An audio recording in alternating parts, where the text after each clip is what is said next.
சிவசிவ அன்பே சிவம் குழுவில் இருக்கிற அனைவருக்கும் வணக்கம். இன்னைக்கு வந்து 7ஆம் எண்ணில் பிறந்தவர்களுடைய குண நலன்கள் பற்றி பேசுறதுக்கு ஜோதிட சிரோன்மணி உத்திரம் பழனிவேல் ஐயா நாமக்கல்ல இருந்து வந்திருக்காங்க. அவங்களுடைய கருத்து வந்து சேர வேண்டிய மக்களுக்கு போய் சேர்ந்து நன்மை பாய்க்கணும்னு எல்லாம் வல்ல இறைவனை வேண்டிக் கொண்டு ஆரம்பிக்கிறேன். வக்ரதுண்ட மகாகாய சூரியகோடி சமுப்பிரபா நிர்விக்னம் குருமே தேவ சர்வ காரியேஷு சர்வதா குருவே சரணம் குருவே துணை குரு பிரம்மா குரு விஷ்ணு குரு தேவோ மகேஸ்வரகா குரு சாக்ஷாத் பரபிரம்மம் தஸ்மை ஸ்ரீ குருவே நமக. ஸ்டார்ட் பண்ணிக்கலாங்க ஐயா.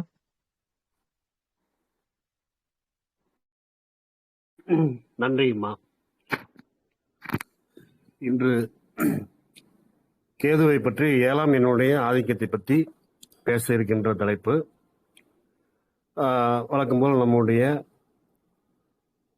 சேனல் நிர்வாகி ஐயா பாலகிருஷ்ணன் அவர்களுக்கும் இந்த நிகழ்ச்சியை வழிநடத்தி கொண்டிருக்கின்ற காயத்ரி அம்மா அவர்களுக்கும் மற்றும் இந்த இணைப்பில் உள்ள அனைத்து அன்பர்களுக்கும் நன்றியை தெரிவித்துக் கொண்டு வழக்கம் போல நம்மளுடைய சித்தர் பாடலை பாடி நம்முடைய நிகழ்ச்சியை தொடங்கலாம்.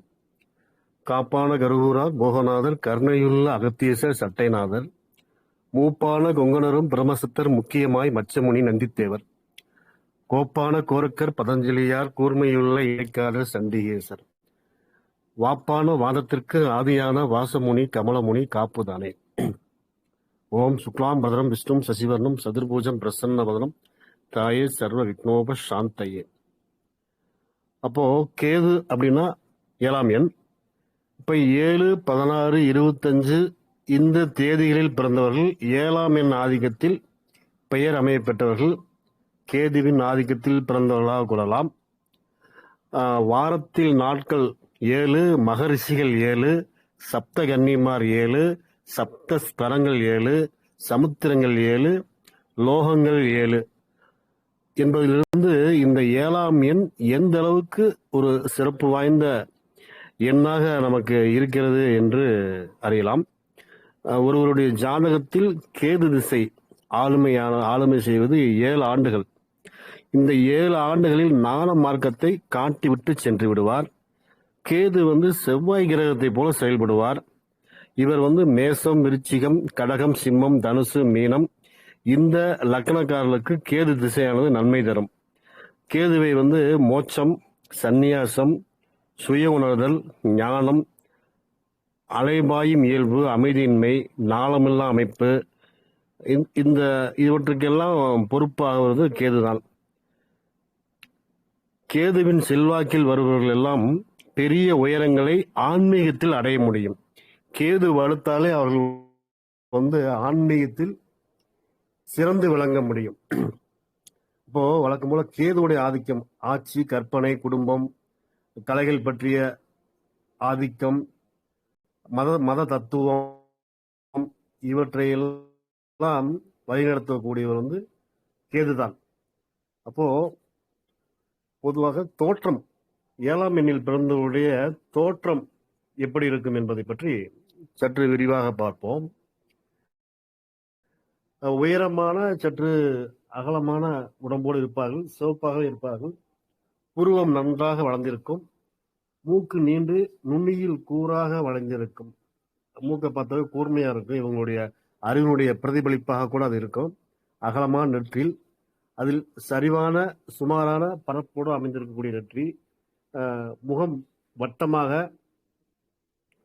இருக்கும், தூய ஆடை அணிந்து கௌரவமாக இருப்பார். பெண்களில் கேதுவுடைய ஆதிக்கம் அதிகமான பெண்களில் சிலர் மிக அழகாக இருப்பார், உயரமாக இருப்பார். இப்போ ஆதிக்க குறைவு இதெல்லாம் இருந்தால் அவங்களுடைய உறுப்பு வளர்ச்சி கொண்டிருப்பார்கள். உடல் பலமுள்ளதாக இருந்தாலும் இவர்களுக்கு உள்ள பலம், ஏன்னா கேது அப்படின்னா நாணம். அப்ப இவர்களுடைய உள்ளம் வலிமையாக இருக்கும். மற்ற எண் கலவையில் சிலருக்கு, அதாவது விதியன், கூட்டியன், பெயரெல்லாம் கேதுவுடைய இல்லாம மற்ற ஏதாவது எண்ணுடைய சம்பந்தப்பட்டிருந்தா அவர்களுக்கு உடல் அமைப்பு மாறுபாடு உண்டு. உதாரணமாக பிறவி எண் கூட்டு எண்ணம் வந்து கேதுவுடைய ஆதிக்கத்தில் இருப்பவர்கள் பார்த்தீங்கன்னா குட்டையா இருப்பாங்க. அவருடைய உயரம் குறைவாக குட்டையாக இருப்பவர்கள் எல்லாமே இந்த மாதிரி இருக்கும். மூக்கு கொஞ்சம் சப்பையா சின்னதா இருக்கும். பாதங்கள் வந்து நன்றாக இருக்கும். மொத்தத்தில் பார்த்தா அவங்க வந்து உயர்ந்த மனிதராக தோன்றுவார்கள். அப்போ இந்த கேதுவுடைய 7ஆம் எண் ஆதிக்கத்தில் பிறந்தவர்கள் உடல் பேணுவது எப்படி அப்படின்னு பார்த்தா மலச்சிக்கல், அதாவது 40 வயது பின்னர்களுக்கு வந்து மலச்சிக்கல்கள் பாதிக்கப்படுவார்கள். வாயு தொடர்பான ஜுரம், மூச்சு கோளாறு, வேர்க்கூறு, சின்ன சின்ன கட்டிகள்லாம் உடம்புல வர்றதுக்கு வந்து காரணகர்த்தா வந்து நம்முடைய கேது பகவான் தான். அதுபோல மூலம் பரிசு சொல்லக்கூடிய மூலம் வருவதற்கு பொதுவாக லக்கணத்தில் கேது இருப்பவர்களுக்கு செவ்வாய் சம்பந்தப்பட்டால் கட்டாயம் அவர்களுக்கு மூல நோய் வரப்பதற்கான வாய்ப்புகள் இருக்கு.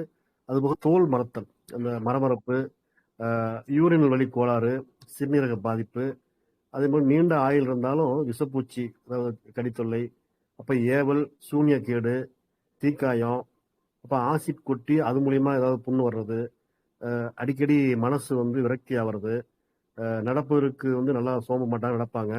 அதே மாதிரி வாழ்க்கையில் வந்து புதிய புதிய நிலை மாறி அதிகமான நாணங்கள், பொதுவாக எல்லா விஷயங்களையும் இவங்க தீவிரமாக யோசனை செய்யறதுனால தலைவலி உண்டு. அப்ப இவர்கள் வந்து உடல்நலம் பேணுவதற்கு பொதுவாக மலச்சிக்கலை தீர்ப்பதற்கு கீரை வகைகள், பழங்கள், சிம்பிளான எக்ஸசைஸ் இதெல்லாம் வந்து கட்டாயம் செய்யணும்.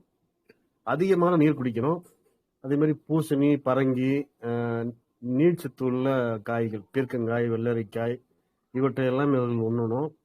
அதே மாதிரி ட்ரை ஃப்ரூட்ஸ், அது மாதிரி சாறுள்ள ஃப்ரூட்ஸ், இஞ்சி, கொத்தமல்லி, வாழைப்பழம் இவெல்லாம் எடுத்துக்கொள்ளுதல் இவருடைய உடல் ஆரோக்கியத்தை மேம்படுத்திக் கொள்வதற்கான ஒரு நல்ல வழிமுறை. அதே மாதிரி நீரிழிவு வராமல் தவிர்த்தல் நல்லது. அப்ப கடினமான ஆகாரம் உண்ணாது இருக்கணும், நடக்கணும், வாக்கிங் வந்து இவங்க போகணும். அப்ப உடல்நிலை பேணுவதற்காக யோசனை கேட்கும் இவர்கள் வந்து என்னன்னா அதை வந்து சரியா செயல்படுத்த மாட்டாங்க. எல்லாத்துட்டையும் நான் வந்து வாக்கிங் போகணும், உடம்பு குறைக்கணும், இல்லை இந்த டிசீஸ்க்கு நான் இதை பண்ணணும் அப்படின்னு சொல்லி எல்லாத்துட்டையும் யோசனை கேட்பாங்க. ஆனா அதை வந்து சரியா வந்து இவங்களால வந்து செயல்படுத்த முடியாது.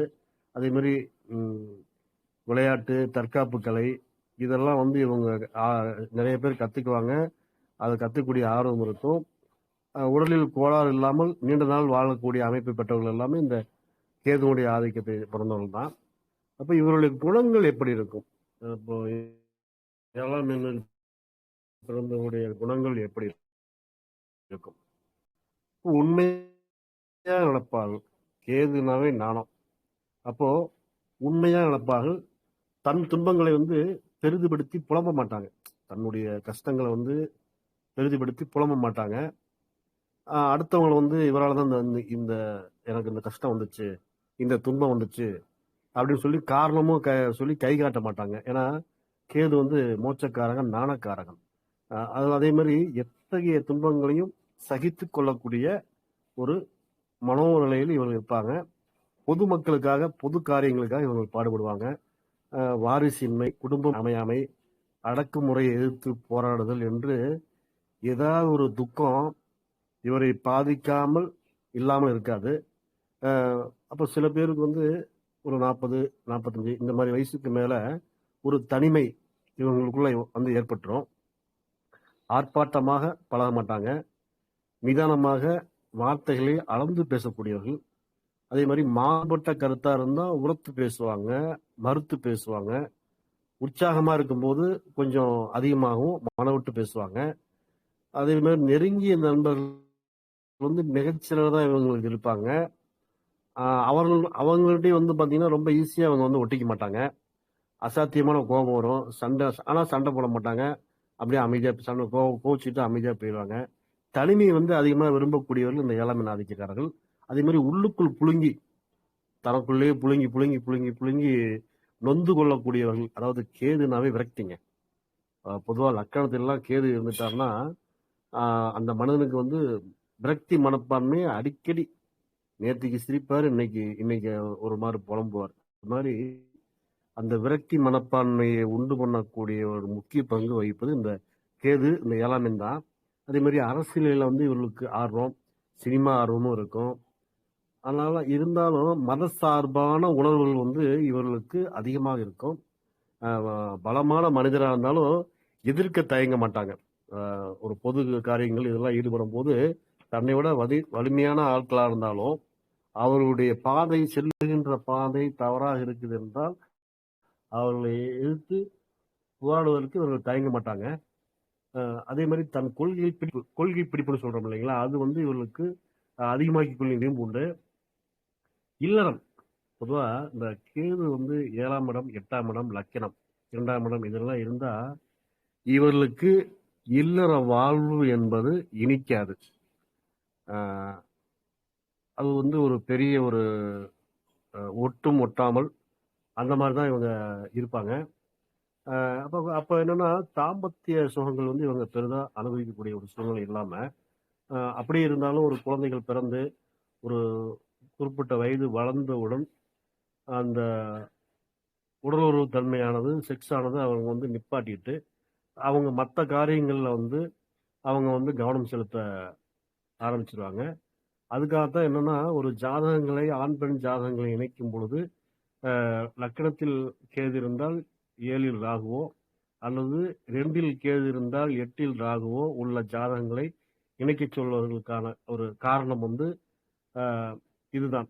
அப்போ கலை நாட்டம், கலை ஈடுபாடு உண்டு.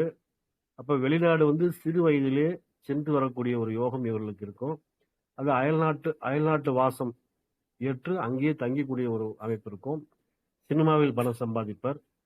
அப்போ அசாதாரணமாக எழுதும் திறமை, பேசும் சக்தி இவர்களுக்கு நேர்மையால் இவர்கள் பின்னால் மக்கள் கூடுவர். காதல், காம உணர்வு இருந்தாலும் அவற்றை சரியாக கையாள மாட்டார்கள். சுக நாட்டம் அப்படிங்கிறது எண்ணம் வந்து போக போக காய்ந்து விடும். மனம் வந்து மூளை தொடர்பான வேலைகளில் அதிகம் உழைப்பார்கள். அதாவது ஸ்மார்ட் மைண்டு, ஸ்மார்ட் ஒர்க்குன்னு சொல்லக்கூடிய மூளை சம்பந்தமான வேலைகளில் அதிகமாக உழைப்பார்கள். அப்போ இவங்களுக்கு வந்து சப்போர்ட்டும் அதுக்குரிய காலமும் சூழ்நிலையும் அமைஞ்சா மிகப்பெரிய சாதனை செய்யக்கூடிய சாதனைக்கு சொந்தக்காரராக இவர்கள் இருப்பார்கள். சுகவாழ்வு இப்படி இருந்தாலும் சுகவாழ்வு அப்படிங்கிறது வந்து இவங்களுக்கு சோக வாழ்வு தான். பெரிய விருது, பரிசு, பட்டங்கள் இந்த ஆதிக்கக்காரர்களால் எளிதில் அடையக்கூடும். ஒரு அவார்டு வாங்குறது, ஒரு விருது வாங்குறது, அதுவும் குறிப்பா ஆன்மீகம், பொது நலம் இதுல வந்து தன்னை முழுசா ஈடுபடுத்திக்கிட்டு அதுல வந்து ஆகச்சிறந்த ஒரு வல்லுநர்களாக, ஒரு சமுதாய தொண்டர்களாக இவர்கள் மாறி அதற்குரிய சான்றிதழோ விருதுகளோ வாங்குவதற்கு முழு தகுதி உடையவர்கள் வந்து இந்த 7ஆம் எண்காரர்கள். அப்ப யாரையும் பற்றி நடப்பது, ஒரு வேலையில் நிலைப்பது அப்படிங்கிறது இவர்களால் முடியாது. அதிர்ஷ்டமும் உயர்வும் வரும்பொழுது எல்லாம் வரும்போது கைகூடி வரும்பொழுது இவருடைய அதை அனுபவிக்கக்கூடிய ஆயுள் என்பது இவர்களுக்கு இல்லாமல் போய்விடும். பிறரால் வாழ்க்கை முடிக்கப்படுவதும் உண்டு. இவருக்கு வந்து பிறரால் வாழ்க்கை முடிக்கப்படுவதும் உண்டு. அப்ப பிறவியிலேயே அற்புதமான மூளையும் கவர்ச்சியும் கொண்ட விளையாட்டு வீரராக இவங்க வந்து பிரகாசிக்க முடியும். ஓவியங்களை படைக்கலாம். மதம், அரசியல் துறைகளில் மாபெரும் சாதனை செய்யலாம். அப்போ பொதுவா அந்த கேது நல்ல வலுத்தா இவருடைய புகழும் பெயரும் பலகாலம் பேசப்படுகின்ற ஒரு நிலையில் இவருடைய வாழ்க்கை அமையும். அதாவது இறந்த பின்னும் இறந்தாலும் இவர் போல் வாழ வேண்டும், பேர் சொல்ல வேண்டும் என்று சொல்வதை போல அந்த கேதுவுடைய ஆதிக்கத்தில் பிறந்தவர்களுக்கு எல்லாம் அது போன்ற ஒரு நல்ல ஒரு புகழான ஒரு நிலைமை வரும். ஆனாலும் வாழ்க்கையில வந்து இவர்களுக்கு ஏதாவது ஒரு குறைகள் தொடர்ந்து இருந்து கொண்டே தான் இருக்கும். அதே மாதிரி இன்ட்யூஷன் மைண்ட், அதாவது வருவதை முன்கூட்டியே அறியக்கூடிய தீர்க்க தரிசியாகும் திறமையை கொண்டவர்கள் இந்த கேதுவுடைய ஆதிக்கத்தில் 7ஆம் எண் ஆதிக்கத்தில் பிறந்தவர்கள். சாதாரணமாக தான் கண்ட கனவு படிப்பதை இவர்கள் காணலாம். அதே மாதிரி ஜிப்னாட்டிசம், மேஜிக் செய்தல், பிளாக் மேஜிக்கு, அதே மாதிரி பெரிய மனிதனுடைய நட்பு, சுகவாசம் அதெல்லாம் இவரால் சாதிக்கப்படும். அதே மாதிரி மத பிரச்சாரங்கள், மத கூட்டங்கள், ஒரு ஆன்மீக கூட்டங்கள், ஆன்மீக வழிபாடுகள் தலைமையேற்று நடத்தும், இது எல்லாமே இந்த கேதுவுடைய ஆதிக்கத்தில் பிறந்தவர்களுக்கு எளிதில் சாத்தியப்படும். இப்போ மேலும் கூட்டு எண், பெயரன் அதெல்லாம் வந்து அவங்களுக்கு சாதகமா இருந்தா இவருடைய ஆற்றலும் முயற்சியும் மிக பெரிய புகழை, பொருளை சம்பாதிப்பதற்கு இவர்களுக்கு உதவும். இல்லையா எல்லாம் இருந்தாலும் எதுவுமே கைகூடாமல் விரக்தியை உண்டு பண்ணக்கூடிய ஒரு மனப்பான்மைக்கு இவர்கள் சென்று விடுவார்கள். அப்போ திறமையாலும் உள்ளத்தாலும் பெரிய மனிதராக இருக்கும் எத்தனையோ பேரால் முன்னுக்கு வர முடியாமல் போனதுக்கு இந்த விரக்தியான மனப்பான்மை தான் காரணம் என்று சொல்ல முடியும். அப்போ சுகமடைவதை தவிர சுகத்தை வயது ஆக ஆக இவர்கள் குறைத்துக் கொள்வார்கள். ஏன்னா மனது பக்குவப்பற்றும். எல்லாமே எது உண்மை, எது நிரந்தரம் என்று அவர்கள் ஒரு குறிப்பிட்ட வயதுக்கு மேல் அவர்களுக்கு அந்த நாணத்தை அந்த கேது கொடுத்து விடுவதால் சுகம் தவிர மற்றெல்லாம் சுலபாக வெற்றி பெறுவார்கள். அதே மாதிரி பிறருக்கு வழிநடத்தக்கூடிய, யோசனை சொல்லக்கூடிய, தர்ம காரியங்களுக்கு யோசனை சொல்லக்கூடிய, ஆன்மீக காரியங்களுக்கு யோசனை சொல்லக்கூடிய மரியாதைக்குரிய நபர்கள் எல்லோருமே இந்த 7ஆம் எண் கேதுவுடைய ஆதிக்கத்தில் பிறந்தவர்கள்தான் பொதுவாக இருப்பார்கள். அப்போ இவருடைய திருமணமும் குடும்பமும் எவ்வாறு இருக்கும்? 7ஆம் எண் கேதுவுடைய ஆதிக்கத்தில் பிறந்த நபர்களுக்கு திருமணமும் குடும்பமும் எவ்வாறு இருக்கும் என்று பார்த்தால், நல்ல பெரிய குடும்பத்தில் பிறப்பார்கள். சிறு வயதில் காதல் தோன்றி அதில் தோற்பார்கள். லவ் ஃபெயிலியர் ஆகும். நன்றாக படிப்பார்கள். இருந்தாலும் அவர்கள் நினைத்ததை படிக்க முடியாது அப்படிங்கிற ஒரு பொதுவான கருத்தால் புதனுடைய ஒரு புதனும் கேதும் சேர்ந்ததுன்னா பட்ட அறிவை விட அனுபவ அறிவு இவர்களுக்கு அதிகமாகிவிடும். படிக்காத மேதைகள் பல பேர் பார்த்தீங்கன்னா புதனும் கேதுவும் சேர்ந்தவர்களாகத்தான் இருப்பார்கள். அதே மாதிரி கவிதை, நாடகம் அது போல கழியும். நண்பர்களால் உதவி நடுத்தர வயதுக்கு மேல் கிட்டும். நல்ல பழக்க வழக்கங்கள் இருக்கும். மகான்களுடைய மனதை கவர்வார்கள். இப்ப பாத்தீங்கன்னா ஒரு கூட்டத்தில் இருக்காங்க, குறிப்பிட்ட ஒரு சிலரை ஒரு சாமியார் கூப்பிடுவாரு பண்ணுவாருன்னு பாத்தீங்கன்னா அதெல்லாம் அந்த கேதுவுடைய ஆதித்தத்தில் இருக்கவங்க தான். ஏன்னா அவங்க முகத்துல எப்பவுமே ஒரு தேஜஸ் இருக்கும். மற்றவர்களை கவரக்கூடிய ஒரு நபராக அந்த 7ஆம் எண் ஆதிக்காரர்கள் இருப்பாங்க. அதே நல்ல நூல் படிக்கும் பழக்கங்கள் இருக்கும். விளையாட்டிலும் மனங்கள் இருக்கும். அதே மாதிரி தற்காப்பு கலை இதெல்லாம் இவங்க கத்துக்குவாங்க. பிறந்த ஊரை விட்டு அயலூர், அதாவது கேது ராகு அப்படின்னாவே வெளித்தொடர்பு. அப்ப பிறந்த ஊரை விட்டு அயலூருக்கு போவாங்க. சிலர் வெளிநாடு போவாங்க. படிப்பை பயன்படுத்தி வேலைக்கு போக மாட்டாங்க. கல்யாணமே தாமதத்தான் நடக்கும். இப்போ 7ஆம் எண் ஆதிக்கமா இருந்து பெயரும் 7ஆம் எண் ஆதிக்கத்தில் அமைந்து அப்ப 7ன்னு சொல்லக்கூடிய களத்திர ஸ்தானத்துல கேது இருந்தா அவருடைய திருமணம் அவர்கள் எவ்வளவு பொருளாதார வசதி பெற்றவர்களாக இருந்தாலும், எவ்வளவு பெரிய பணக்காரருடைய மகனாகவும் மகளாக இருந்தாலும் அவர்களுக்கு திருமணம் என்பது தாமதமாக நடப்பதை யாருமே அது எதுவும் செய்ய முடியாது. அந்த அளவுக்கு அது தவிர்க்க முடியாத ஒரு நிகழ்ச்சியாக மாறிவிடும். அதே மாதிரி சிலருக்கு திருமணமே ஆகாது. பல கோடி சொத்துக்கு அதிபதியான என் மகன் திருமணம் பண்ணிக்க மாட்டேங்கிறான் அப்படின்னு சொல்றதெல்லாம் இந்த கேதுவுடைய ஆதிக்கம் தான். கேதுவுடைய ஆதிக்கத்தில் இருக்கிறது எதுவுமே எனக்கு வேண்டாம் அப்படின்னு சொல்லிட்டு எளிமையா தங்கத்துல ஆடை அணிந்து செய்யக்கூடிய ஒரு நிலையில் அவர்கள் பெற்றோர்களோ அவர்களோ இருந்தாலுமே அதையெல்லாம் விரும்பாமல் வெறும் காவி உடையை தரித்து ஒரு சாமியாராக செல்லக்கூடிய அமைப்பு பெற்றவர்கள் எல்லாம் அது பெரிய பெரிய பணக்கார வீடுகள், ஒரு சில வீடுகள் நிகழ்வும். அந்த நிகழ்வுக்கு காரணகர்த்தா எல்லாமே இந்த கேதுதான். அதே மாதிரி இல்லறம். அப்ப இல்லறம் இந்த நடுராத்திரில வீடு விட்டு போன மகான்கள், புத்தரோ மகாவீரோ இது போன்றவர்களுக்கெல்லாம் ஒரு நாணத்தை கொடுத்தது போதி மரமாக இருந்தாலும் அவர்களுக்கு அதை செயல்படுத்த வைப்பது இந்த கேதுதான். அதே மாதிரி பொருத்தமான எண்ணுள்ள பெண் மனைவியால் மன வாழ்க்கை தொடரும். இல்லை என்றால் திருமணமாகி கிட்டத்தட்ட 7 வருடத்தில் அவருடைய வாழ்வானது விவகாரத்து இந்த அளவுக்கு மாறி இல்வாழ்க்கையில் அவளுக்கு கசப்புணர்ச்சி நிகழும். அப்ப சகோதரர்கள்லாம் இவங்களுக்கு கட்டுப்பட்டிருப்பாங்க. அப்ப இவரால் பல நல்ல வாழ்க்கையை வாழ்வாரோடு இவரால் நல்ல வாழ்க்கையை வாழ முடியாது. அப்புறம் பெண்கள் வசதியான கணவரை அடைவர். பெண் குழந்தைகளே பிறக்கும். அப்போ சிலர் 2ஆம் தரமாக மணப்பார்கள். சிலர் வயதானவரை மணப்பார்கள். இது போலதான் திருமணமும் குடும்பமும் இந்த கேதுவுடைய ஆதிக்கத்தில் பிறந்தவர்களுக்கு அமையும். அப்போ கேது அப்படிங்கிறது என்ன, எந்த தொழில் அவர்களுக்கு கொடுக்கும் அப்படின்னு சொன்னா, முதல் வகை மனிதர் எதுவுமே எந்த தொழிலும் செய்யாம நாணம் சார்ந்த பிரச்சாரம், மத பிரச்சாரம் இதெல்லாம் பண்றவங்க எல்லாம் அந்த கேதுவுடைய ஆதிக்கம். அதே மாதிரி நாண நூல்களை எழுதுவது, யோகியாக விளங்குவது, யோகிராம் சூரத்குமார் இந்த மாதிரிலாம் ஒரு யோகிகள் சொல்றோம் இல்லைங்களா? தவ யோகி, சித்த யோகி, சிவயோகி, அதே மாதிரி யோகாசன குரு, தவத்தை கற்பிக்கிற குரு, இந்த மாதிரி இருப்பவர்கள் எல்லாருமே பார்த்தீங்கன்னா இந்த கேதுவுடைய 7ஆம் எண் ஆதிக்கத்தில் அது நிறைந்தவர்களாகத்தான் இருப்பாங்க. அப்போ குடும்பமும் உலக வாழ்வுக்கும் பார்த்தீங்கன்னா அவ்வளவா பற்று இருக்காது. தாமரை இலையில் இருக்கக்கூடிய தண்ணீர் போலத்தான் இவருடைய வாழ்வானது, இவருடைய மனமானது எதிலும் பட்டும் படாமல் தான் இருக்கும். இதுதான் இவங்களுடைய சிறப்பு. ஆஹ் எதையெல்லாம் அதிகமாக இவர்கள் விரும்புகிறார்களோ அதையெல்லாம் ஒரு காலத்தில் வெறுத்து ஒதுக்கி மனது பண்பட்டு அதற்காகத்தான் நாம் இதை தேடித்தான் அலைந்தோமா என்று ஒரு சமமான மனநிலைக்கு வரக்கூடியவர்கள் எல்லாமே இந்த கேதுவுடையது தான். அதே மாதிரி வேதம் ஓதுவித்தல், ஜோதிடம் பார்த்தல், லக்கணத்தில் கேது புதன் வலுவாக இருந்தால் அவர்கள் மிகப்பெரிய ஜோதிடராக ஆகக்கூடிய வாய்ப்புகள் இருக்குது. அதே போல அரசாங்கம் சம்பந்தப்பட்ட விவகாரங்களில் பேச்சுவார்த்தை நடத்துவது, தூது போவார், அதாவது அம்பாசிடர். அப்ப விளையாட்டு வீரராக இருக்கிறது, ரசாயன விஞ்ஞானி, ரசவாதம் செய்வோர், அதே மாதிரி ரசமணியை வச்சு வசியம் பண்றவங்க, இது எல்லாமே இந்த கேதுவுடைய ஆதிக்கத்தில் பிறந்தவர்கள் தான்.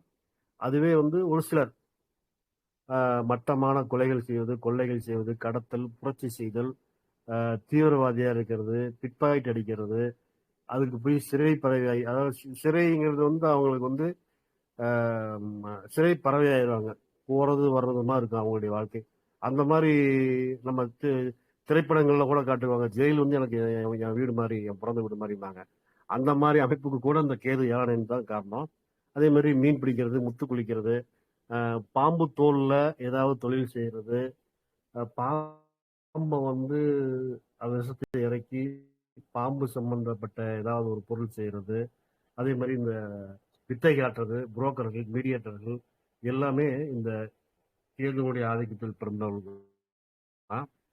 அதே மாதிரி லாட்ரி சீட்டு விற்கிறது, அதே மாதிரி லாட்ரி சீட்டு விழுமான்னு கேட்டா விழுவாது. அதுல அதிகமா பணத்தை தொலைப்பவர்கள், பணத்தை இழப்பவர்கள் எல்லாமே இந்த 7ஆம் எண் ஆதிக்கத்தில் பிறந்தவர்களாக தான் இருப்பாங்க. அப்போ சூதாட்டத்தில் சொத்தை இழந்தவர்கள் எல்லாருமே திடீரென சொத்து அடைபவர்களும் இது என்ன ஆதிக்காரர்கள் தான்.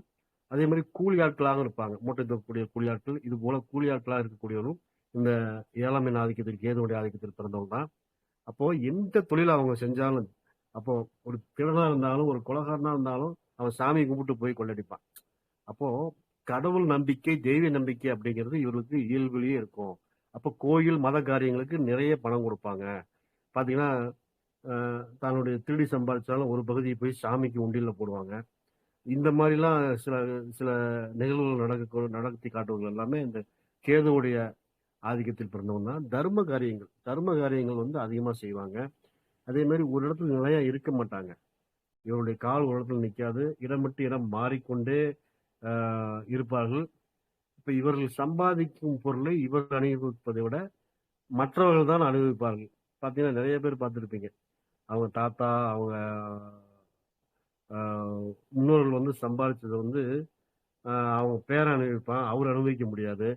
ஒரு நல்ல ஒரு துணிமணிகள், ஒரு நல்ல ஒரு கார் இருக்காது. அவர் பார்த்தீங்கன்னா கடைசி வரைக்கும் சைக்கிளில் போயிருப்பாரு. ஆனால் அவருடைய பேரன் பார்த்தீங்கன்னா பிஎம்டபிள்யூ காரில் போவான், ஆடி காரில் போவான். அவங்க உழைப்பு இல்லைனாலும் அவங்க தாத்தா உழைப்பு. அப்போ அவங்களுடைய உழைப்பு அதை அனுபவிக்கக்கூடிய பொறுப்பு அவர்களுக்கு இருக்காது. தன்னுடைய சந்ததிகளுக்கு தான் அனுபவிக்க கிடைக்கும். அதே மாதிரி உயர்ந்தவர்களா இருந்து கையெடுத்து கும்பிடக்கூடிய பெரிய மனிதர்களாக வாழக்கூடியவர்கள் எல்லாமே இந்த கேதுவுடைய ஆதிக்கத்தில் உள்ளவங்க தான். அதே மாதிரி தீய சேர்க்கை, இப்போ கேதுவோட ஏதாவது கெட்ட கிரகங்களோட சேர்ந்து தீய சேர்க்கையால் ஏதாவது செஞ்சுட்டு அதன் மூலியமா அவமானப்பட்டு பிறகு திருந்தி ஒழுக்கமுடன் வாழ்வோர் எல்லாமே கேதுவோட ஆதிக்கக்காரர்கள். அதே மாதிரி வளர்ந்த பின்பும் சிறு சிறு அவமானகரமான செயல்களை அவ்வப்போது செஞ்சுட்டே தான் இருப்பாங்க. ஆனாலும் செஞ்சுட்டு அதுக்காக வருந்துவாங்க. மனசாட்சி அவங்களுக்கு இடங்கு, ஐயோ இப்படி பண்ணிட்டோமே அப்படின்னு சொல்லி மனசாட்சி அடிக்கடி எந்திரிச்சுக்கும். பேச ஆரம்பிச்சிடும் அவங்களோட.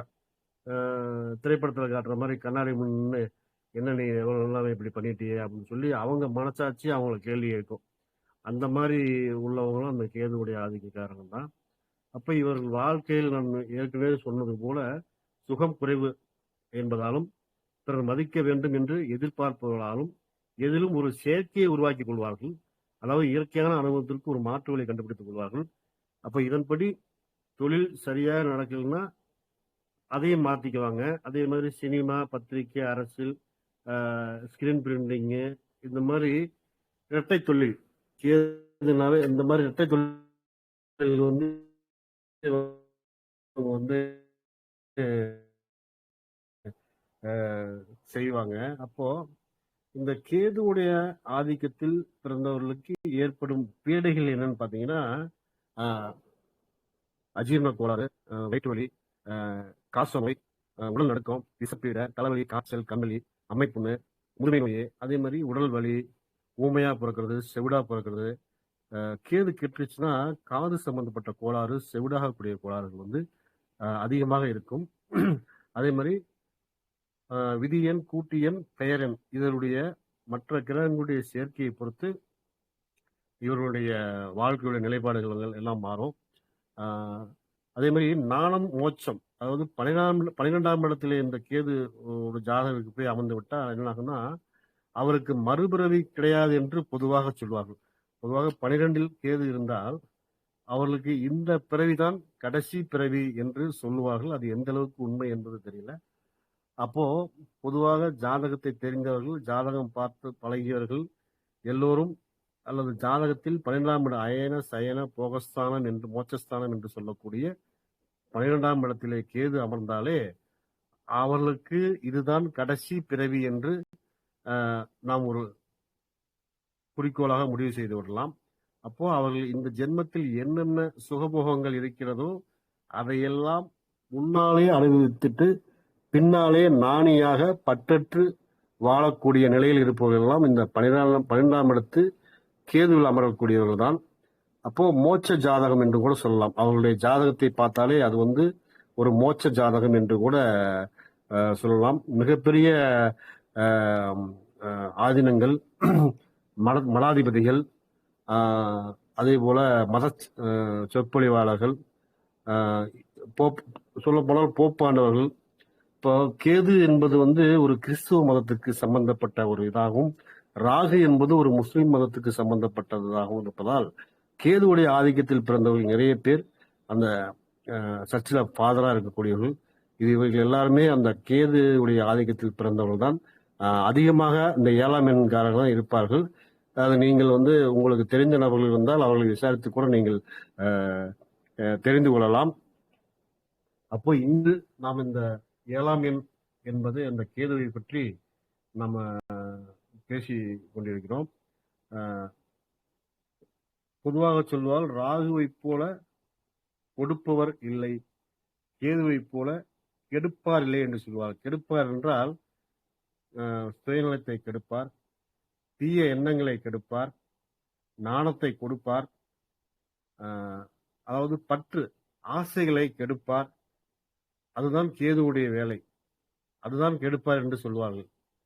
ஆகவே இன்றைக்கு இந்த அற்புதமான நாளில் இந்த நாணக்காரகன் கேதுவை பற்றி பேசுவதற்கான வாய்ப்பு அளித்த ஐயா பாலகிருஷ்ணன் அவர்களுக்கு மீண்டும் ஒரு முறை நன்றியை தெரிவித்துக் கொண்டு, தொடர்பில் இருக்கும் காயத்ரி அம்மாவுக்கும் நன்றி தெரிவித்துக் கொண்டு, இந்த கேதுவை பற்றியான இந்த உரையாடலை, இந்த தொகுப்பை இத்துடன் நிறைவு செய்கிறேன். அன்புடன் உங்கள் ஜோதிட சிரோன்முனி, உத்திரம் பழனிவேல். நன்றி, நமஸ்காரம். ஐயா நன்றி நன்றி, ரொம்ப சிறப்பா இருந்தது. நிறைய விஷயத்த சொல்லி இருந்தீங்க, ரொம்ப அற்புதம். இந்த நேரத்துல நான் இன்னும் யாருக்குன்னா டவுட் இருந்தா டவுட் கேட்கலாம். நான் கடைசியா ஒரு நல்ல விஷயம் கேட்கிறேன். யாருக்குன்னா டவுட் இருக்குங்களா? தேதி பிறந்த தேதியை பத்தி தான் கேட்கணுமா இல்ல ராசி கேட்கலாமா ஐயா? அம்மா ஐயா கேக்குதா நான் பேசுறது? கேக்குது, சொல்லுங்கம்மா. நான் பேசுறது கேக்குதுங்களா? கேக்குது. சொல்லுங்க சொல்லுங்க. பிறந்த தேதி கேக்குதுங்கம்மா, பத்தி தான் சொல்லுங்கம்மா. பிறந்த தேதி பத்தி தான் கேட்கணுமா இல்ல ராசி பத்தி லக்னத்தை பத்தி கேட்கலாம்? நீங்க எதை பத்தி வேணாலும் கேளுங்க. இன்னைக்கு சப்ஜெக்ட் வந்து இதுதான். ஆனா இதுல சந்தேகம் இருந்தாலும் கேளுங்க, பொதுவான சந்தேகம் இருந்தாலும் கேளுங்கம்மா. ஹலோ ஹலோ 7ஆம் நம்பர்ல பிறந்தவங்க ஐயா.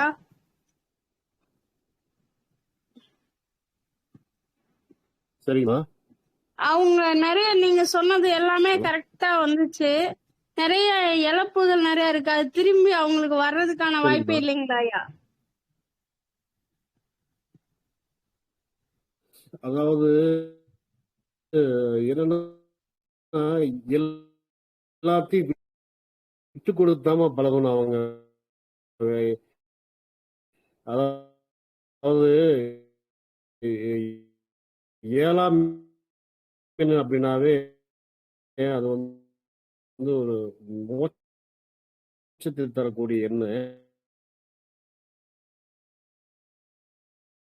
அதை அனுபவிக்கிறதுக்கு பரிகாரம் கேட்டீங்கன்னா அது இல்லை. அதோடைய அந்த அந்த பிறவியுடைய ஒரு பலனே வந்து என்னன்னா கொடுத்து கெடுக்கிறது தான். அதாவது ஒரு பொருளோ பணமோ வசதியோ அவர்களுக்கு கொடுத்து அதை வந்து அவர்கள் என்ன கணக்கச்சிதமாக அனுபவித்து போயிட்டா பிரச்சனை இல்லை. அப்போ அளவுக்கு மிஞ்சினால் அமிர்தம் என்பதை போல அப்போ அவங்களுடைய லைஃப்ல வந்து எது வேணுமோ அப்ப எதெல்லாம் இன்னைக்கு அவங்க ஆசைப்படுறாங்களோ அது ஒரு நாள்ல வந்து அதுவே அவங்களுக்கு வந்து என்னன்னா அது ஒரு பற்றற்ற நிலையாயிரும். அப்ப அப்படித்தான் அவங்க லைஃப் இருக்குமே ஒழிய அதை ஆக்டிவேட் பண்றதுக்கு என்ன அப்படின்னு சொல்லி கேட்டீங்கன்னா தனக்கு உண்டானதை நம்மளுடைய இதை அனுபவிக்கிறது என்னன்னா அவங்க தொடர்ந்து வந்து விநாயகருக்கு வந்து அருகம்புல் மாலையை வந்து அவங்க வந்து செவ்வாய்க்கிழமை வெள்ளிக்கிழமை நாட்கள்ல வந்து அருகம்புல் மாலை சாத்தி, அதே மாதிரி இந்த சங்கடை செலுத்தி இந்த மாதிரி நாட்கள்ல வந்து அவங்க விநாயகரை வழிபட்டு வர்றது கேதுவால் ஏற்படக்கூடிய தீய பலன்கள் வந்து அவங்களுடைய வாழ்க்கையில வந்து குறையுமா. அதே மாதிரி வாய்ப்பு கிடைத்தால் வருடம் ஒருமுறை பிள்ளையார்பட்டி கற்ப விநாயகரை அவர்கள் சென்று சரணாகதியாவது அவர்கள் வாழ்வுடைய துன்பங்களை குறைத்து அளவான இன்பங்களை அவர்கள் பெற்று மன விரக்தியை குறைப்பவர். விநாயகர் என்றாவே விநாயகர் தொடர்ந்து கும்பிடுறேன் சொல்றேன்னா மன விரக்தி அடைவர்கள். கேதுடைய ஆதிக்கத்தில் பிறந்தவர்கள் வந்து பொதுவாக சுலபமாக மற்றவர்களை விட மன விரக்தி அடையக்கூடியவர்கள். அதனாலதான் அவர்களுக்கு விநாயகர் வழிபாடு சிறந்ததுமா. நன்றிங்கம்மா.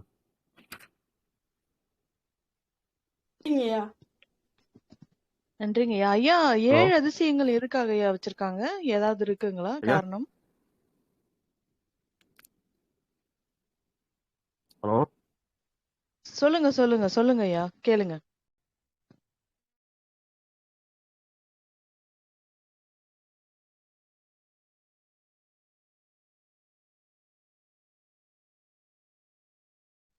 ஐயா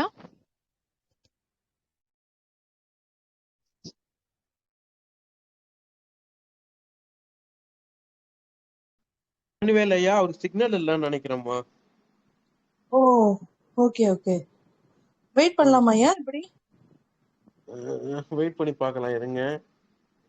சிவா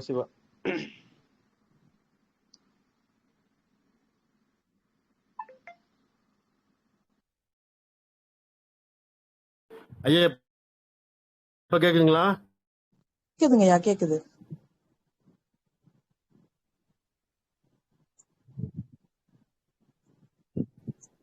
ஐயா பேசுங்க ஐயா, பேசுங்க.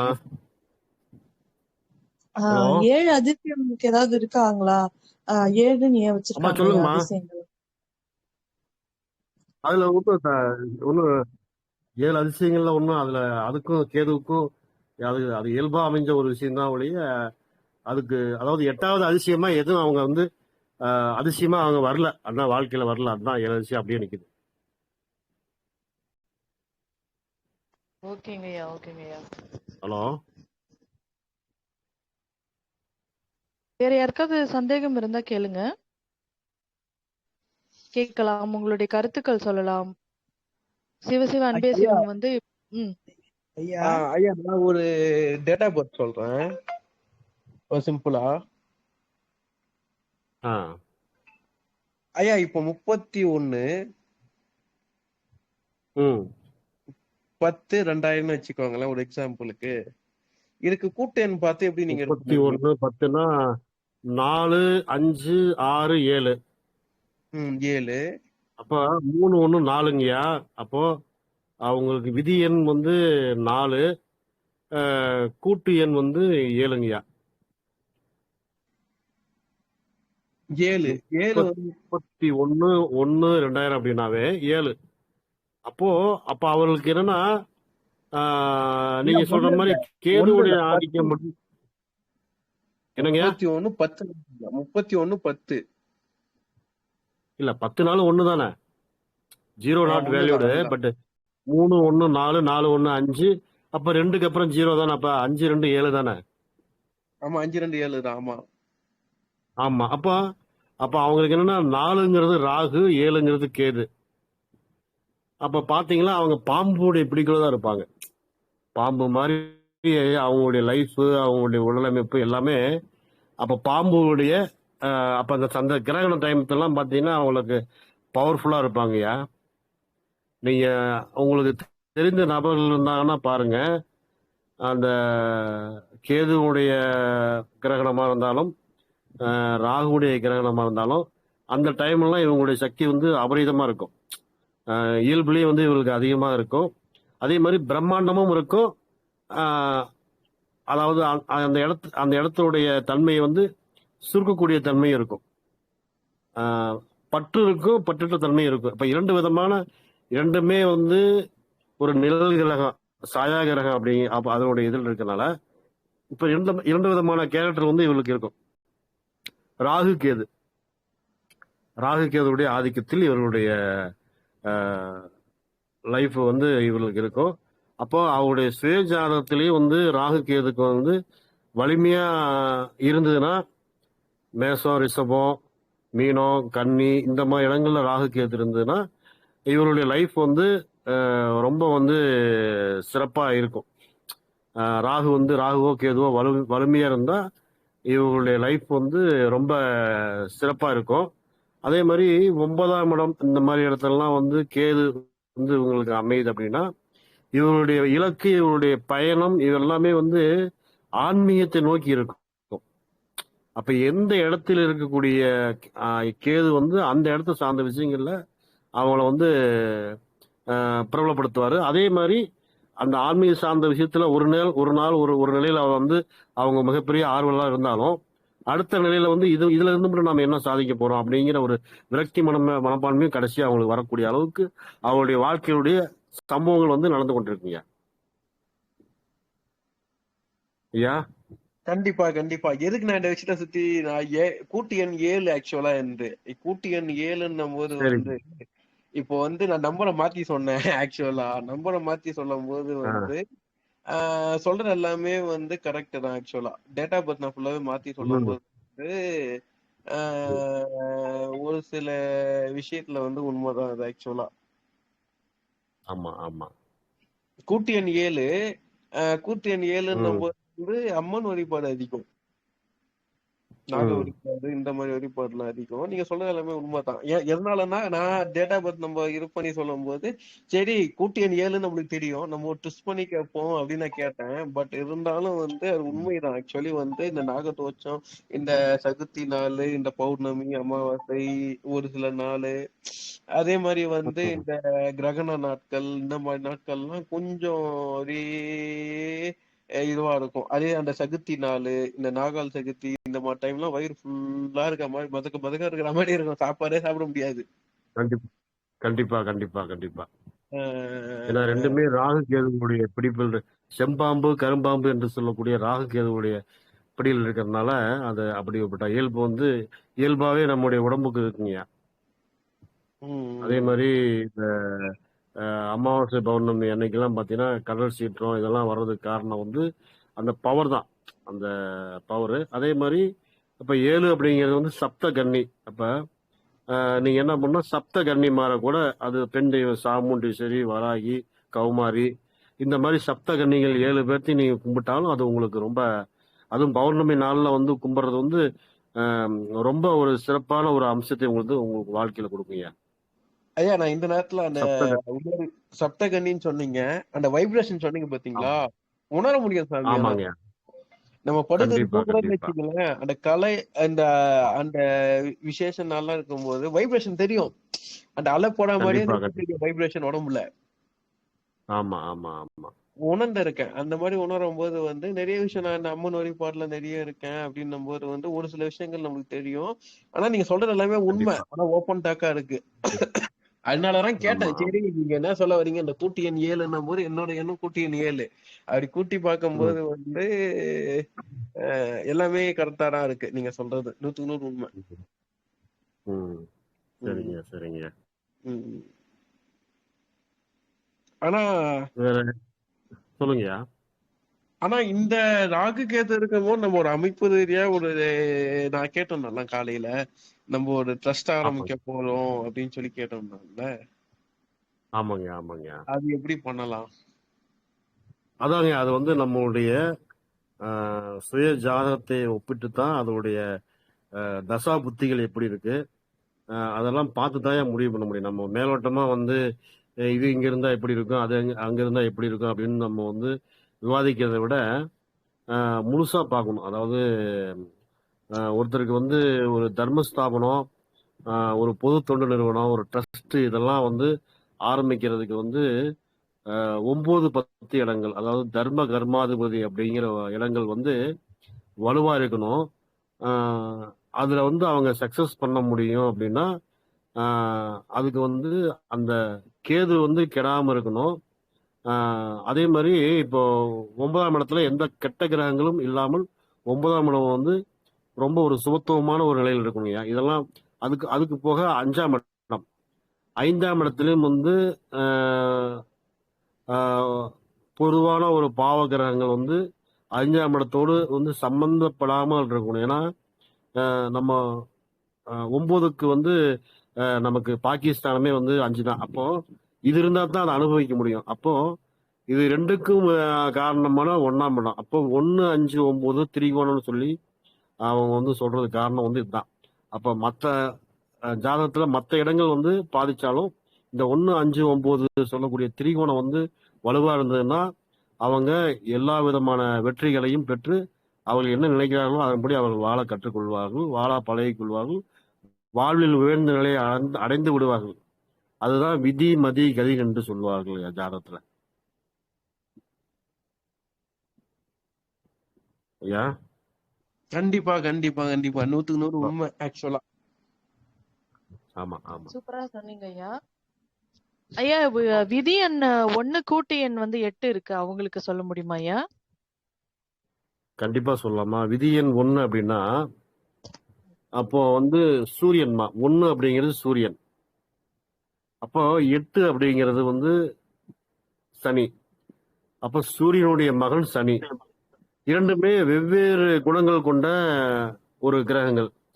ஆஹ் அப்போ ஆப்போசிட். சூரியன் வந்து தலைமை பண்பு, ஆற்றல், அந்த அதிகாரம், அதே மாதிரி இந்த அட்மினிஸ்ட்ரேஷன் பவரு, அரசியல், இதுக்கெல்லாம் வந்து காரணகத்தாக விளங்கக்கூடியவர் வந்து அரசு வேலை, அரசு சம்பந்தப்பட்ட வருவாய், உடல் உஷ்ணம், மூலவியாதிகள், இந்த மாதிரி அமைப்புக்கெல்லாம் காரணகர்த்தா வந்து சூரியன் தாங்கம்மா.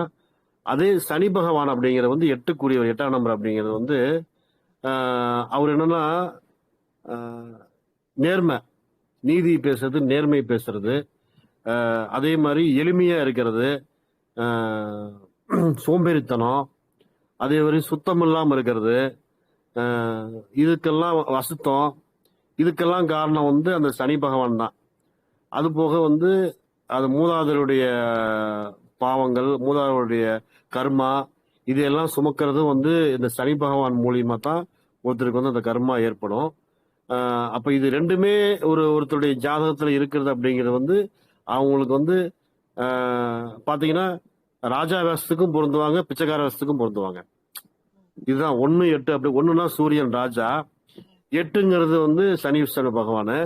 அப்ப இது ரெண்டுமே அப்ப ராஜா வேஷம் போட்டாலும் அவங்களுக்கு பொருந்தும். அப்ப பிச்சைக்கார வேஷம் ஒரு இதுக்காக சொன்னேன், தவறா நினைக்க வேண்டாம். இல்ல இல்ல பிச்சைக்கார இறங்க வேஷம் ரெண்டு போட்டாலும் பேரும். அவங்களுக்கு பொருந்தும். அப்ப 2 விதமான குணங்கள் வந்து அவங்ககிட்ட இருக்கும். ஒன்று மேல மேல உயர்ந்திருக்கும், இன்னொன்று தன்னையே தாழ்த்தி கொள்ளும். ஐயா உங்க வாய்ஸ் இருக்கும் பிரேக் ஆகுதுங்கய்யா. அவங்களுக்கு இந்த 2 விதமான குணங்கள் தான் அவங்களுக்கு இருக்குமா. ஓ இது ஒரு சரிங்க. பொதுவானதுதான். அப்ப அவங்களுடைய எந்த கிரகத்துடைய வலு, அதாவது ஆ சொல்லுங்க ஐயா சொல்லுங்க. ஹலோ ஐயா கேக்குதுங்களா?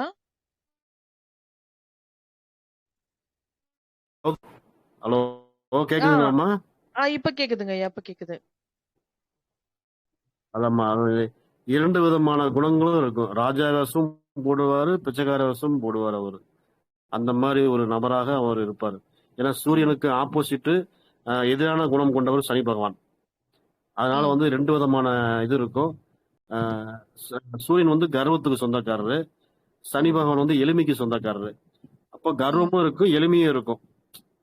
ம் அப்போ அப்ப ஹை லெவல்லையும் இவங்க இருப்பாங்க, அதே சமயத்துல இறங்கி போகக்கூடிய மனநிலை, தாழ்ந்து போகக்கூடிய மனநிலையும் இவங்களுக்கு இருக்கும். அதே மாதிரி அரசு சம்பந்தப்பட்டது, அதே மாதிரி இந்த அரசியல்.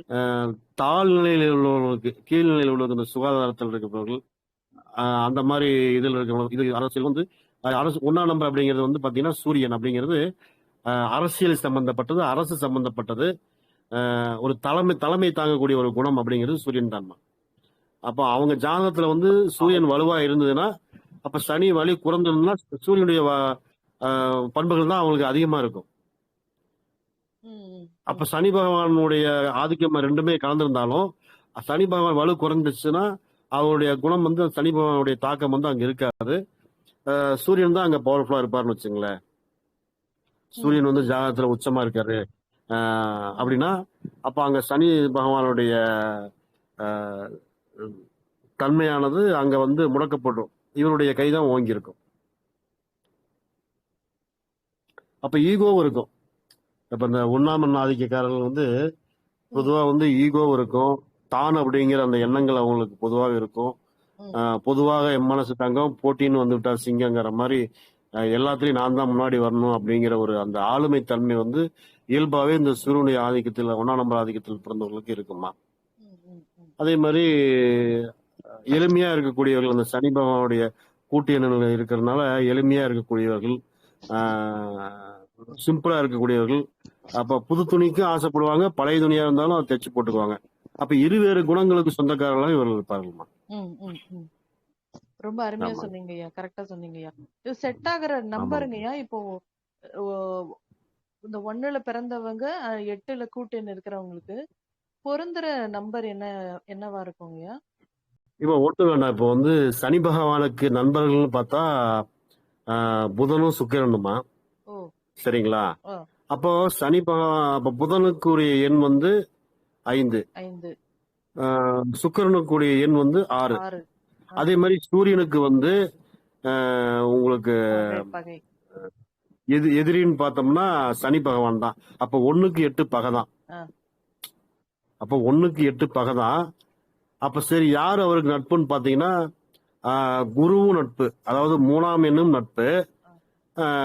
அதே மாதிரி செவ்வாய் 9ஆம் எண்ணும் வந்து 1க்கு வந்து நட்பாக இருக்கக்கூடிய ஒரு எண்ணு தான் செவ்வாய். அப்போ 9ம் வந்து நட்பு அவர்களுக்கு, 3ம் வந்து நட்பாக இருக்கும் சூரியன் ஆதிக்கத்தில் இருப்பவர்களுக்கு. ஓகே ஓகே ஓகேங்க ஐயா, ஆமா. ரொம்ப அப்ப நன்றி நீங்க ஐயா. என்னன்னா உங்களுடைய ஜாதகத்திலேயே எந்த கிரகம் சூரியன் வலுவா இருந்ததுன்னா நீங்க செவ்வாயையும் குருவும் ஆதிக்கத்தில் பிறந்தவர்கள் 3ஆம் எண்ணும் 9ஆம் எண்ணும் உடைய ஆதிக்கத்திலோ அந்த தேதியிலோ அந்த கூட்டியன் வரக்கூடிய நாளிலோ அந்த நபர்களையோ ஒரு வழக்குக்கு போகும்போதோ அல்லது ஒரு நல்ல விஷயத்துக்கு போகும்போதோ அந்த சம்பந்தப்பட்டவர்களோ அந்த நாளிலோ நீங்கள் செல்வது வந்து ஒரு வியாழக்கிழமையோ ஒரு செவ்வாய்க்கிழமையோ செல்வது என்பது உங்களுக்கு அதிர்ஷ்டத்தை கொடுக்கக்கூடியதாக உங்களுக்கு அமையும். ஓ சரிங்கய்யா. ஆமாம். ஆன்மீகத்துல எப்படி இருப்பாங்கய்யா இந்த 2 எண்ணம்? ஆன்மீகம் அப்படிங்கிறது வந்துமா இப்போ சனி வந்து ஆன்மீகத்துக்கு எடுத்துக்கிட்டாலும் அற்பத்தனமான ஆன்மீகம் தானே ஒழிய அதை வந்து அவங்க முழுசா அதில் இருப்பாங்க அப்படின்னு சொல்ல முடியாது. இப்போ அதே மாதிரி ஆன்மீகம் இருந்தாலும் அங்கேயும் வந்து நான் தான் தலைமை பூசாரின்னு போய் நிற்கக்கூடியதுதான் இந்த சூரியனுடைய தன்மை. பூசாரியா இருந்தாலும் அங்கதான் நான் தான் முதன்மை பூசாரியா இருக்கணும் அப்படின்னு நினைக்கக்கூடியவர் தான் அந்த சூரியனை. அப்போ இது ரெண்டும் இருந்தாலும் அப்போ அவங்களுடைய ஆன்மீக ஈடுபாடு அப்படிங்கிறது வந்து பாத்தீங்கன்னா பெரிய லெவல்ல இருக்காது. அது பழிக்கவும் மாட்டாங்க, வெறவும் மாட்டாங்க. நார்மலான பீப்புள் தான். ஆன்மீகத்தை பொறுத்த வரைக்கும் இந்த சூரியனும் சனியும் வந்து நார்மலான பீப்புள் தான்.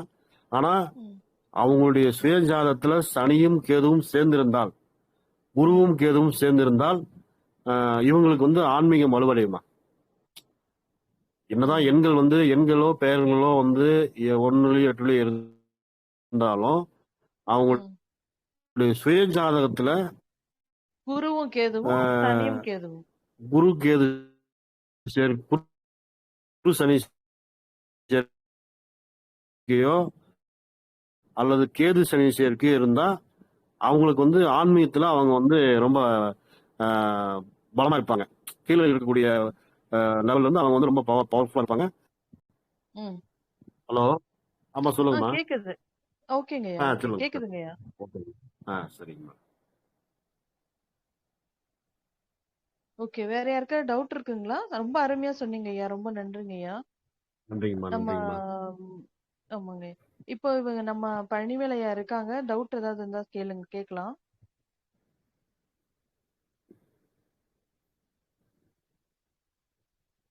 ஐயா முடிச்சுக்கலாமா? பாலகிருஷ்ண ஐயா முடிச்சுக்கலாங்க ஐயா. சொல்லுங்க. ஐயா இந்த 7ஆம் நம்பருக்கு கோர்ட்டு கேஸ் எல்லாம் சொன்னீங்களா, அவங்களுக்கு எல்லாம் இப்ப இந்த காலகட்டத்துல சாதகமா எதுவும் அமையுமா ஐயா? இல்ல அதுக்கான ஏதாவது விநாயகருக்கு தண்ணி ஊத்துறதுனால ஏதாவது பலன் கிடைக்குமா டெய்லி? கண்டிப்பாமா, நான் தான் சொல்லிட்டேன், கேது அப்படிங்கிறது ஞானக்காரகன். அப்போ விநாயகருக்கும் விநாயகருடைய கேதுவுடைய அதிதேவதையே விநாயகர் தான்மா. நம்ம என்ன நினைக்கிறோம்னா ஒரு பரிகாரங்களை வந்து ஒரு பெரிய கோயில்ல கார்ல போய் நம்ம வந்து அவங்களுக்கு வந்து அபிஷேகங்கள் பண்ணி மிகப்பெரிய பொருள் செலவு பண்ணாதான் கடவுள் கேட்பார்னு நம்ம நினைக்கிறோம். அப்படி கிடையாது. உங்க வீட்டுக்கு பக்கத்தில் இருக்கக்கூடிய ஒரு ஆலமரத்து அடியில் இருக்கக்கூடிய விநாயகரை நீங்கள் வந்து அவருக்கு முன்னாடி நீங்க மனமுருகி வேண்டினாலே உங்களுக்கு வந்து உங்களுடைய கஷ்டத்தை துயரத்தை போக்கக்கூடியவர் வந்து விநாயகர் தான். அதனாலதான் அவர் வந்து ஆலமரம் அரச மரம் எல்லா மரத்தடியிலையும் வந்து எளிமையா இருக்கக்கூடியவர் வந்து விநாயகர் தான். அதனால வந்து நம்ம முழு முதல் கடவுள்னு சொல்றது வந்து விநாயகர் தான். அதனால விநாயகரை கும்பிடணும். அதே மாதிரி உங்களுடைய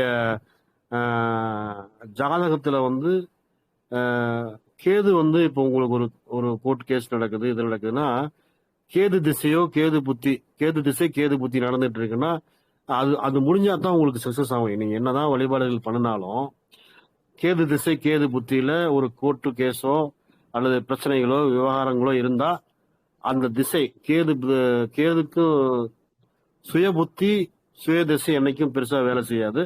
அது முடிஞ்சதுக்கு அப்புறம் தான் உங்களுக்கு அது பலன் நினைக்குமா. அப்ப வந்து என்னன்னா கோர்ட்டு கேஸ் இருக்கு அப்படின்னா ரைட்டு, ஓகே. அப்ப 7, 8ல கேது இருந்ததுன்னா உங்களுக்கு இருக்குன்னு உறுதியா சொல்லலாம். ஏன்னா அது வந்து நார்மலா வர்ற பிரச்சனை தான், அது போயிடும், அவ்வளவுதான். அடிக்கடி வருமா அப்படின்னா அது அந்த கேதுவுடைய 8ஆம் இடத்துக்கு சம்பந்தப்பட்டப்படும் போது அது, ஏன்னா 8ஆம் இடங்கிறது வந்து அவமானம், சிறை தண்டனை, இதெல்லாம் உங்க ஜாதகத்துல பிரதிபலிக்கிறதுனால கேது வந்து அந்த இடத்துல இன்னொரு பாவ கிரகத்தோட சேர்ந்து இருந்ததுன்னா அல்லது நீச்சம் ஆயிடுச்சுன்னு வச்சுக்கோங்க. இப்ப ரிஷபத்துல வந்து கேது நீச்சம்னு சொல்லுவாங்க.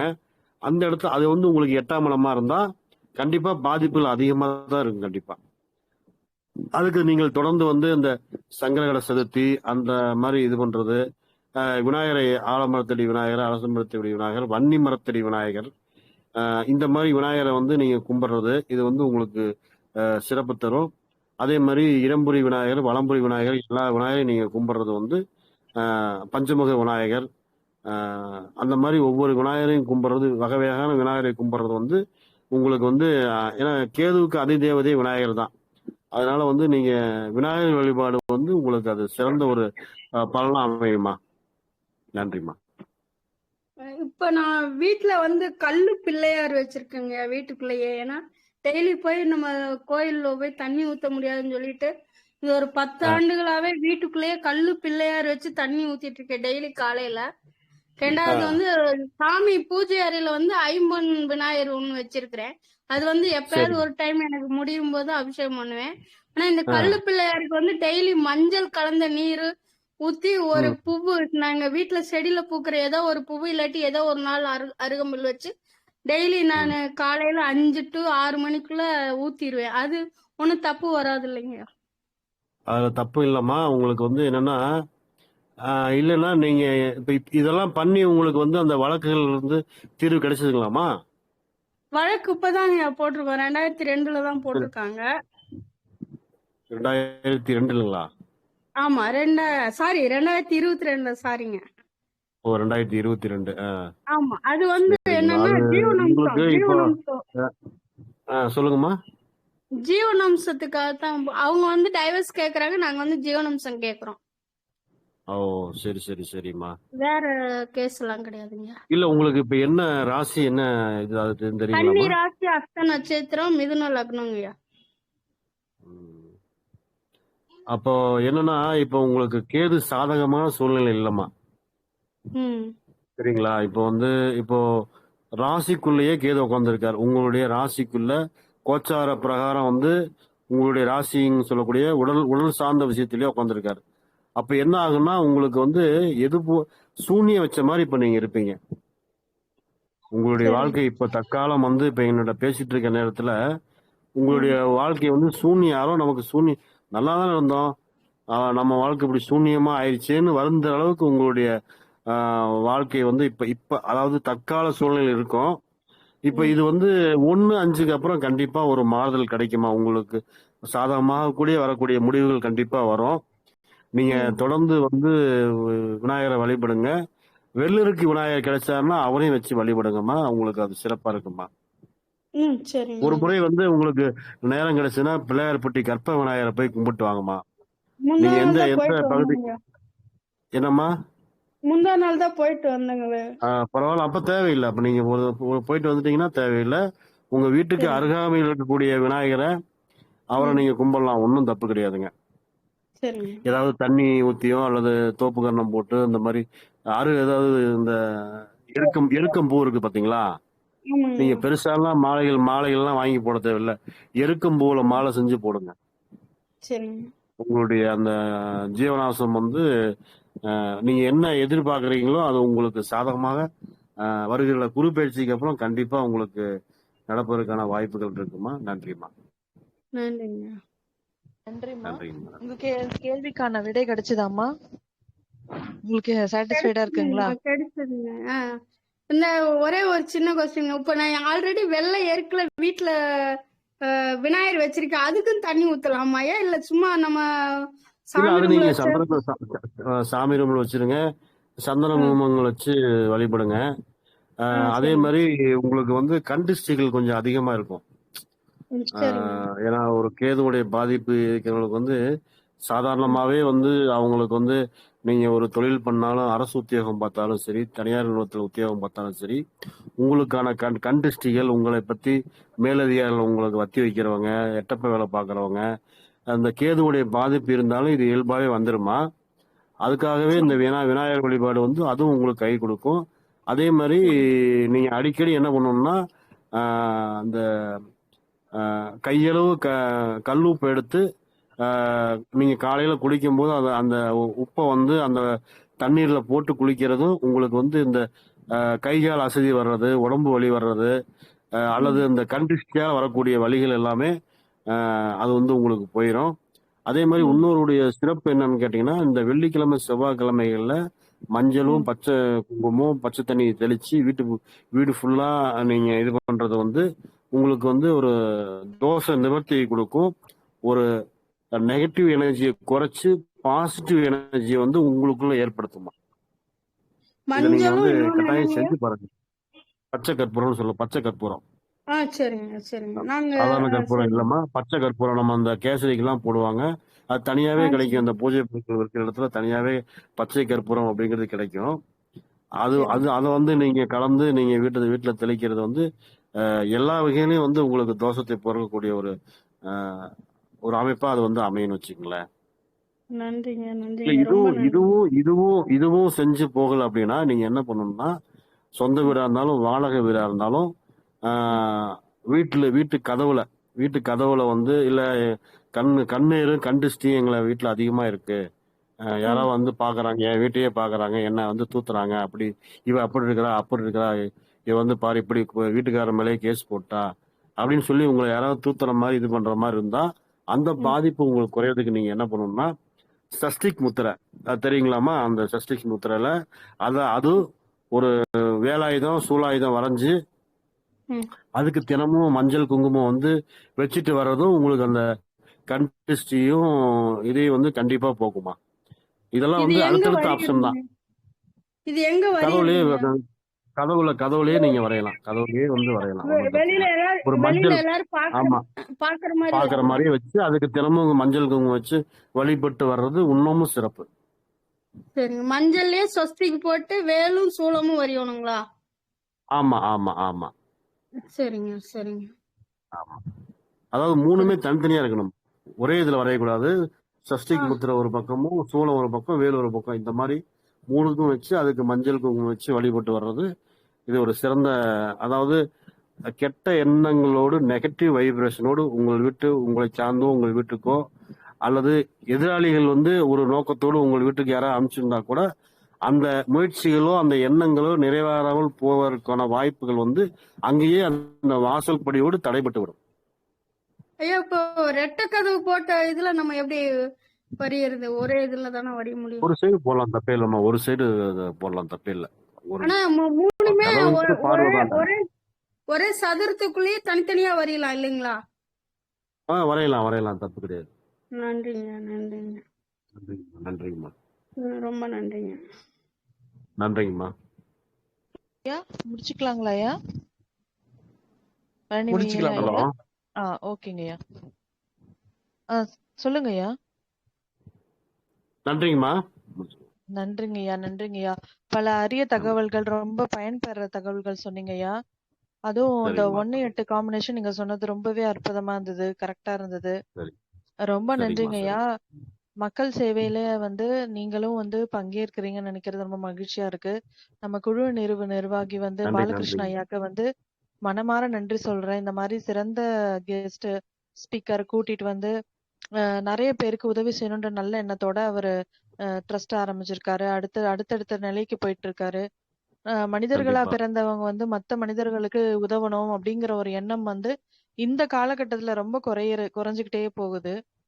பாலகிருஷ்ணன் ஐயா போல நிறைய மனிதர்கள் வந்து ஒன்று சேர்ந்து இந்த குழுவை அடுத்த நிலைக்கு எடுத்துட்டு போகணும்னு எல்லா வல்ல இறைவனை பிரார்த்திக்கிறேன். ரொம்ப நன்றிங்க ஐயா இன்றைக்கு இந்த குழுக்கு வந்து நீங்க பேசினதுக்கு. அடுத்தது வந்து 8ஆம் நம்பர் போவோம் இல்லைங்களா ஐயா? அடுத்தது ஆமாங்கம்மா, சனி பகவானை பற்றி ஒரு உரையாடலை வந்து அடுத்த பதிவுல நாம வந்து சிறப்பா தரலாமா?